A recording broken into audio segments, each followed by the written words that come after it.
Okay, so this is the last part of today's lesson when we are discussing the ways of communicating enthalpy change. And there are four methods that we communicate the enthalpy change. So the first one, and using the molar enthalpy of the reaction. Then second one, using the enthalpy change. Uh, Third one is energy in terms of the balanced chemical reaction and the potential diagram. So now we know that we have two types of reactions, exothermic and endothermic reaction. We'll discuss all those ways of representing it into a different um, page. So that give me a 1 second so that I can move to a different. So if we have an exothermic reaction, then what does it mean is that, remember what we have said, exothermic reaction. When we have an exothermic reaction, what is happening is that the system, the potential energy of the system, of the chemical system, is lower than on the product side than in the reactant side. So the heat of a reaction will be given outside of the equation. Okay, when we are using the heat, the way the expressing it into the change of the enthalpy change of notation. So change enthalpy of notation form.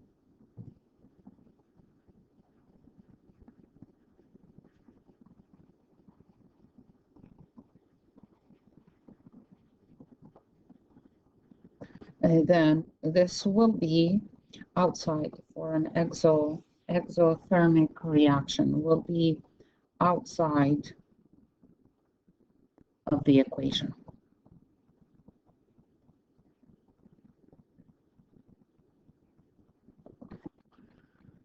The sign will be negative.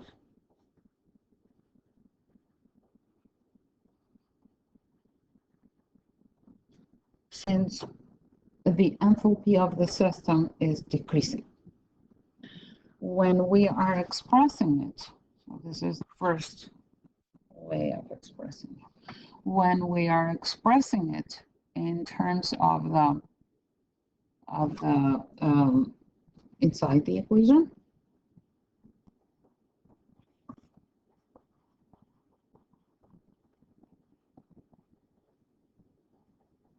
chemical equation, of course, inside the chemical equation, the enthalpy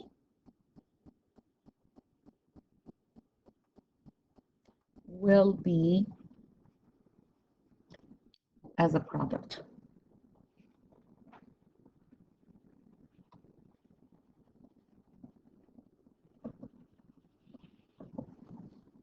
And it makes sense because it's going into the product side. The third way of expressing the enthalpy is using the potential diagram. So what do we have here is that the reactant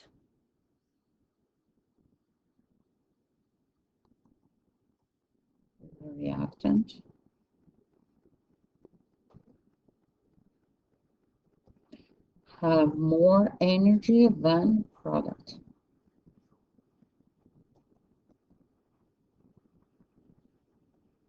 So it is in that is known as the Z shape.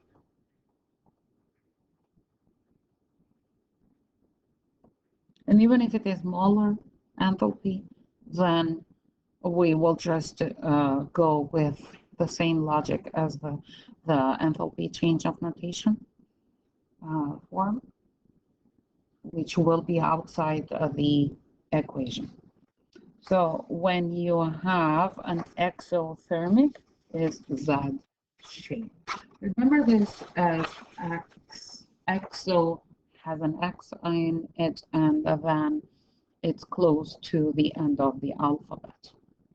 Okay, now when we have an endothermic reaction, remember what we said in terms of the endothermic reaction. Endothermic reaction is absorbing the enthalpy from the surrounding. So the potential energy of the system is increased. So then the change of enthalpy of the reaction will be positive, okay, because the system is increasing, the enthalpy of the system is increased. So when we are discussing the first form of it, which is the change of enthalpy of the reaction notation,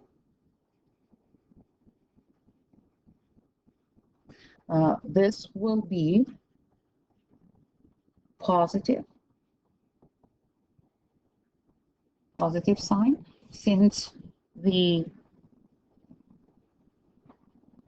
enthalpy of the system is increased.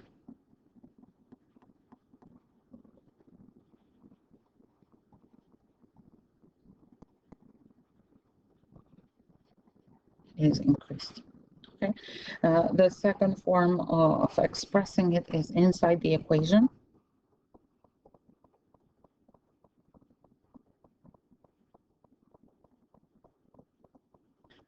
And on this side, on this case, will be in the reactant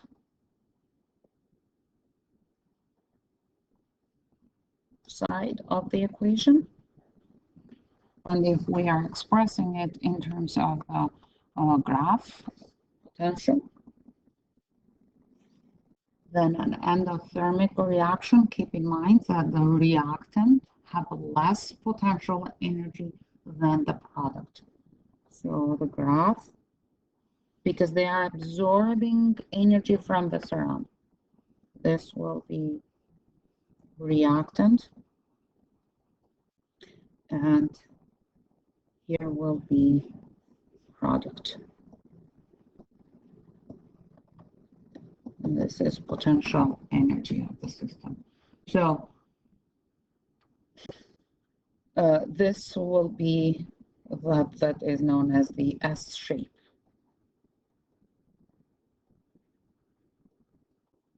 The thermic reaction will be in a graph, in a potential energy diagram, will be into the S shape.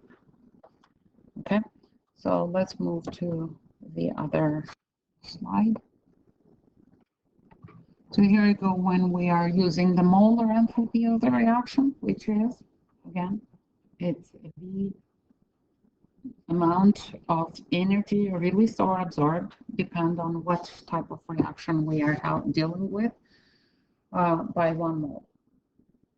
Okay, when you see this little sign here, that is like 0, what it is referring to is the standard atmosphere and temperature and pressure condition, SATP conditions.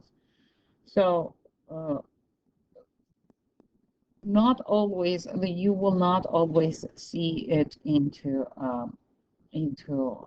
reaction as SATP. However, in most of the cases will be SATP. Now, let's take a look at this. This is the molar enthalpy of the formation for methane. So if you take a look at the data booklet on page 5 and 4, you will find this number into page 5 and 4.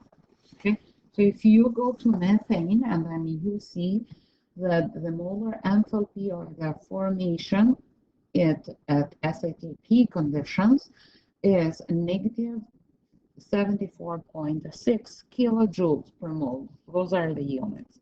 So the reaction will be that when the enthalpy of when the formation of a methane is happening, and remember what is formation? Two or more elements are forming a compound, then we have a molar enthalpy of the formation of negative 74.5 kilojoules per mole. Now, if we have an combustion, a molar enthalpy of combustion of methane, then we will write it into, it is a negative 200 and 802.5 kilojoules per mole. Then what is happening is we have combustion. So 1 mole of methane is reacting with 2 moles of oxygen to form 1 mole of carbon dioxide and water. Remember what we said on that review days that we did. Formation is 2 or more elements are forming a compound, and combustion is always a hydrocarbon is reacting with oxygen to form carbon dioxide and water. Okay, so this is how we write the molar enthalpy of, in the form of molar enthalpy of the reaction. When we have an mole enthalpy change notation, then we just use it outside the reaction. And when we have an endothermic, we write it as positive. When we have it an exothermic event, we write it as negative. So in this case, when we have that the enthalpy change is a negative 128, means that we are dealing with an exothermic reaction.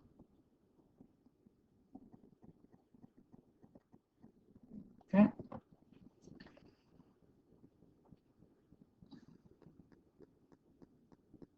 So if the molar enthalpy of the reaction at SITP condition of sulfur dioxide with oxygen is known to be this one, then the enthalpy change of the reaction will be.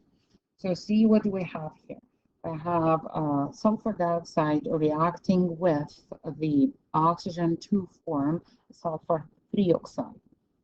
So now, the molar enthalpy of the sulfur dioxide is given is a negative 100, negative 98.9.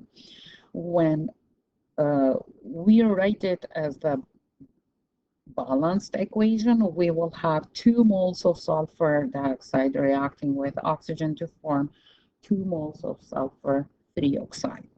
Now, based on the fact that the enthalpy change of the reaction will be number of moles times the molar enthalpy of the reaction, then the molar enthalpy, then we can say that the molar enthalpy will be negative 197.8 because it is 2 times the molar enthalpy. So in other words, what I do is I write the reaction, balance it with the state of matter. It is important, especially for water, it is important. Balance it, and then I say, based on the either given or from page 5 and 4, I find out that this is negative 98.9 kilojoules per mole. The molar enthalpy of element is always 0, and then this is whatever. Now, if I'm asking to write it as the equation in the form of what is the enthalpy change of the reaction, then I will multiply whatever is the number of moles by the molar enthalpy of the reaction, and this will be 197.8 kilojoules because moles and moles are cancelled out.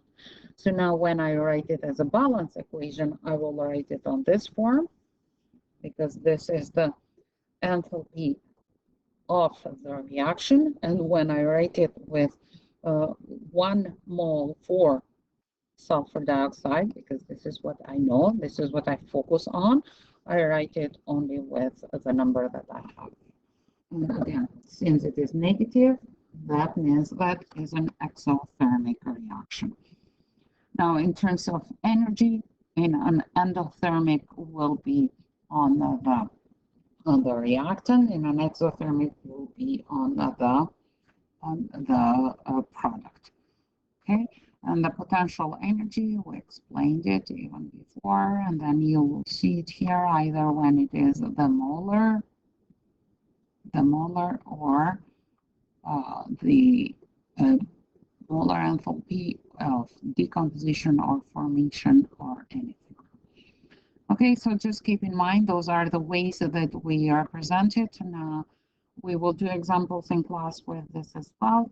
And then this will be the end of day 2. Or this will be the last part of day